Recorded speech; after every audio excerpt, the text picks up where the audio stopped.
Hi, everyone. Welcome to the Her Business Elevated podcast. And I have with me Sasha Eburne. She is the no-nonsense business coach, helping online entrepreneurs, especially VAs and service providers, ditch the chaos and step into their CEO era.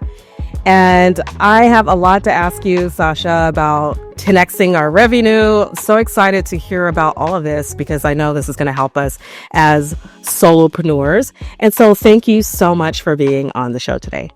Thanks so much for having me. It's great to be here. Yeah. So for those of you listening who haven't heard my last podcast, Mompreneurs and Heels, I'm having Sasha back on this show because what she had to offer at that podcast was so valuable. And I wanted to make sure we have her on this podcast as well. So before we dive in, Sasha, tell us a bit about who you are and in your own words, just kind of what brings you joy these days, either inside or outside of your business. Sure. So I started my business about 5 years ago and I was a casualty of COVID and slowly picked up my business really quickly in the virtual assistant space and then really found a love for coaching other virtual assistant coaches and entrepreneurs and really helping them create a freedom first business and life so that they could make impact with their clients, but also do it on their own terms. So I've never been let's say a rule follower. It's always been, if someone says no to me, I'm like, well, how can I get around this? Or what can I do differently? So I'm very passionate about giving women the freedom to live their life on their terms, their choice, with the flexibility of doing it wherever they choose as well and not being kind of bound to that one spot of, that confines of the office. Personally, I am a solo mum. I had my daughter on my own. So pretty much everything I do in my business is to really support her and give her the life that she deserves. And, the fact that I've created that flexibility as well as a location flexibility, we do get to travel a lot. And that really, I think it really helps her education as well, experiencing lots of different cultures. So that's one of my biggest whys is for her as well. I love that is that you are motivated by your daughter and just like being able to travel and to experience life on your own terms and have your daughter just be like educated in that way too. It's just, that's phenomenal. And so I think that's really, for me, that's what part of being a CEO means is that we're able to take charge of some aspects of our lives that we couldn't if we weren't doing this thing, this solopreneur, entrepreneurial thing. And so I was going to ask you just right along those terms, what does that mean? Like stepping into a CEO era?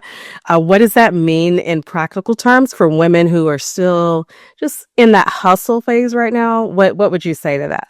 Yeah, so it's really to get out of the hustle phase because let's be honest, the hustle phase is not fun. And the way that we do that, and by stepping into our CEO level, is to actually really take a deep dive into what do we love about our business? What are the components of our business that we love? And that's where we do need to lean on support of team or outsourced providers to actually delegate what we don't like to do. We're now in the flexibility and the freedom of business that we have a freedom of choice. It's not like you're in a 9-to-5 job where you have to do all facets of it, whether you like it or not. Mm-hmm. Being in your own business, you don't want to create that 9-to-5 again. You don't want to be bound to your desk, slaving away, hating it because you're doing all the tasks that you don't like to do. So really, to step up to the CEO level, you get to really focus on what you love and what you do best. Yeah. So in my example, what I love doing best is these podcasts. I love talking to people, amazing people around the world, speaking on stages and coaching my clients and making big impact. Everything else behind the scenes, my team do. Because they love it. They have their zone of genius. And I'm a full believer in let's allow everybody to work in their zone of genius and everybody is happy. Exactly. Everybody's doing what they love. So why wouldn't you do that? Yeah. And it's hard to wear all the hats and do everything all the time. And we're going to drop some balls somewhere. We can't do it all. And so I love what you said. Let everyone work in their own zone of genius and do what they do best. And speaking of that, I know a lot of us have mindset blocks that keep us from like hitting those 5-figure, 6-figure months. So what are some of the mindset blocks that you have noticed in service-based entrepreneurs? So mindset comes up all the time, and a lot of it comes from conditioning, from generational trauma. And I think particularly in women, it is what holds them back. Because they learn all the strategy and they're like, oh, I can see it. I can see that I can charge premium rates. And then they get onto a discovery call with a client and they're like, oh, I'll just do it for this price. And they second guess themselves because the fear of the client saying no or the fear of them not good enough makes them play small. So that's what I love, actually helping women rewire their mindset so they do believe in themselves. Yeah. So they do look at other women and be, rather than look at other women and feel a lack of, they can look at other women to be like, damn, if she can do it, I can do it. Do it. And just have it as their motivation. So once we really kind of tap into that and get them to start believing in themselves and trusting in their expertise, then we can really start making headway in terms of pricing correctly, owning their boundaries, and not just giving everything away. Yeah. And it's so important. It's so important because otherwise you're not going to be able to sustain the longevity of your You don't have a business if you're giving everything away. And so many of us we're so passionate and we have such a big heart. We want to share and give, right? But that's not how you run a business. And so I love what you're saying. Like we have to shift those mindsets to be able to do the work of a CEO. Correct. Yeah. A wise woman once told me, and it really kind of stuck with me. Her name is Erica Kramer. She's amazing. She said, if you want to help people make a buck a ton of money and then go and donate anonymously to charities of your choice. That's so good. Don't run your business like a charity in the beginning because you'll never make it. That's right. That's right. And I was just like, So I love to share that because I think for some people, they're like, oh, but I need to do good work. Great. Do good work by helping people and getting paid. And then you can donate later once you've actually made your fortune. Absolutely. I so agree with you. Oh, I love that. I love that. Okay. So part of running a virtual business, an online business, many of us are running remote businesses. And so funnels is kind of this word that a lot of us are like, okay, what does that mean? How do we create a funnel? What does that consist of? And so I want you to just kind of share what a funnel is, just the basic terms of what it is, and then kind of share what you have been creating with your funnel framework. Sure. So essentially the funnel is, how do we get people into our funnel? I'm trying to use a different word, but how do we get them into our space and into our ecosystem? And then what other things in place do we have to nurture the clients to ensure that we take them on the psychological buying journey to build the like, know, and trust for them to say, yes, this is what I want and this is what I'm going to buy. Mm-hmm. So the way that I like to teach my clients is we need to constantly work on top, middle, and bottom of funnel. But in terms of the framework that you mentioned, I created a framework for one of my signature programs because we were doing lots of sales calls. We were in the hustle. Yeah. You know, we were getting them in with a free lead magnet, then maybe we were having a call, maybe they were deciding. I was just like, there's got to be a better way. And it is quite low ticket as well. So what I developed was the $100,000 funnel program. And that essentially gets them in either through a free lead magnet or you can go to a higher level of a Facebook ad. And then that brings them to what we call a video sales letter, otherwise known as a VSL. And it essentially takes them through a 12 to 14 minute masterclass where I show them exactly what they could do, what the possibilities are, then what are our offers and what are our frameworks that we can get them there with a really great offer. Now, we don't just stop there because what I've learned in marketing is people need to see things anywhere from 17 to 14 times. And I'd say probably now, maybe even up to 21 times. Like, wow, that's a lot. Insane. You'll have some people that'll buy. Mm-hmm. But again, what I've learned with psychology of buying, everybody buys the same way. So the way that we do one thing is the way that we do everything. So if you're the sort of shopper that goes into a shop, picks something out and buys it, then likely you will probably buy the course on the first video. Mm-hmm. But not everybody's like that. People like to justify it with logic. Can I afford this? Can I really do this? Do I believe in myself? So what we do is we include email marketing and we craft email marketing structure to constantly say, go back to the video, go back to the video. Have you watched the video? This is how I've created this success from doing the framework. So we have the video, then we back it up with what we call a 7-day email sequence. So they are getting an email every 7 days. Now it might sound a lot, but it works.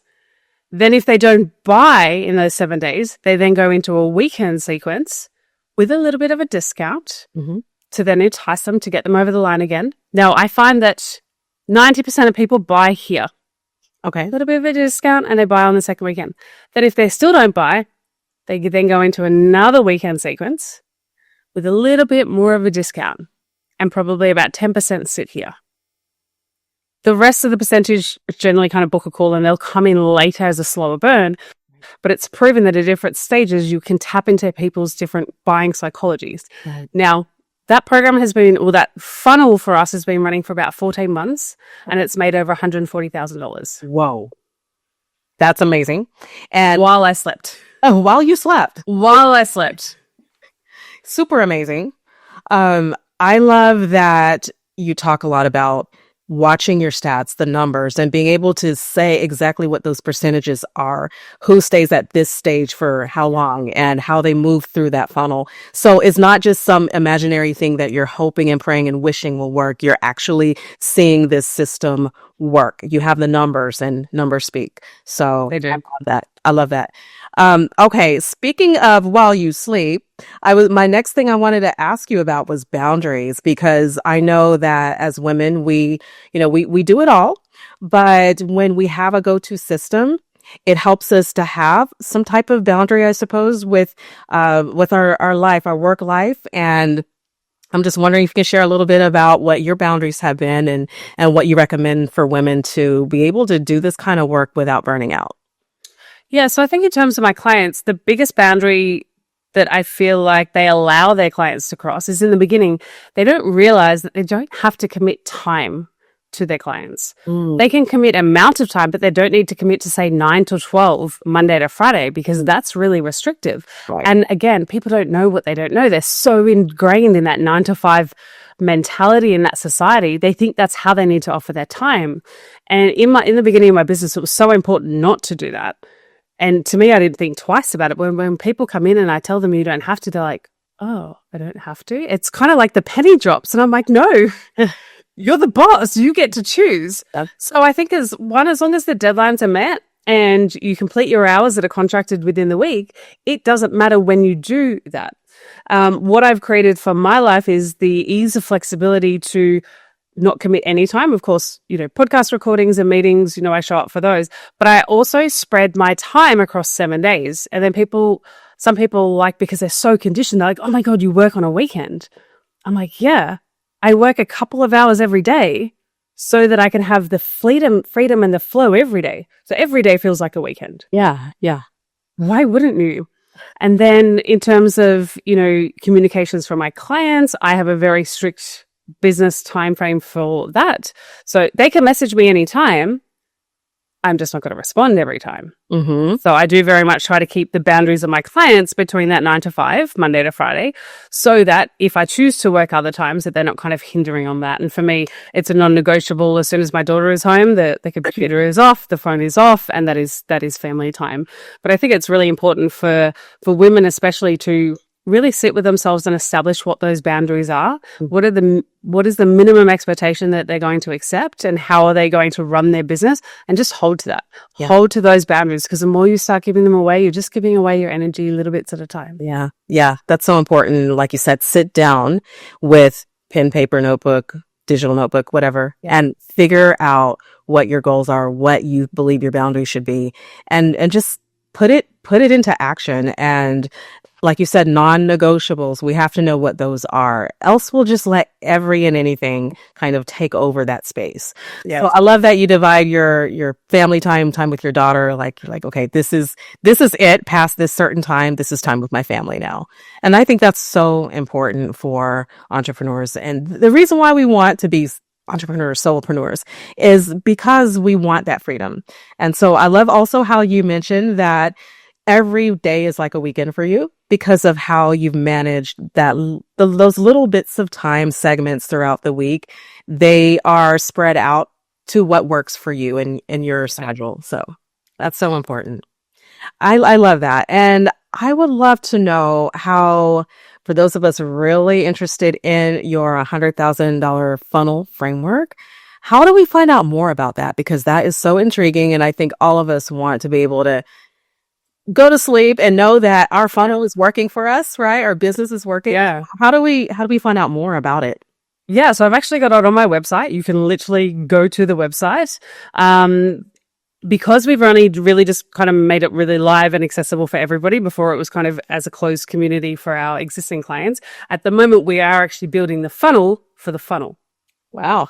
So that that can then sell and repeat. So what is great about the funnel is it is kind of that funnel that keeps on giving, because you can create a product and you can create your funnel and then you can let it go and then just watch the magic happen. And then you can be like, oh, now I can create another course, or I can create another digital product. Wow. Oh, let's just create that funnel and let it go. The process. Yeah. You can just rinse and repeat. So it's kind of that course that keeps on giving. Yeah. Awesome. Yeah, we can definitely link to it in the show notes. Okay, Sasha, this has been, I just love everything you're saying, because it speaks my language, just everything we're talking about with boundaries and with mindset shifts and getting past those mental blocks, stepping into that CEO role without all the hustle and now this funnel. So definitely we want to learn more. And so how do we connect with you? What's the website that we should visit? Great question. It's just www.sashaeburne.com, which is SASHAEBURNE. Also, I spend my day on Instagram. I love talking to people. I love any of your listeners drop in, send a takeaway from the podcast episode, say hello. I'm always up for a chat anytime in DMs on Instagram. That's so cool, Sasha. Thank you so much for sharing with us today and sharing what you do and how you're doing it. Thank you for your time. Thank you so much for having me. You're welcome.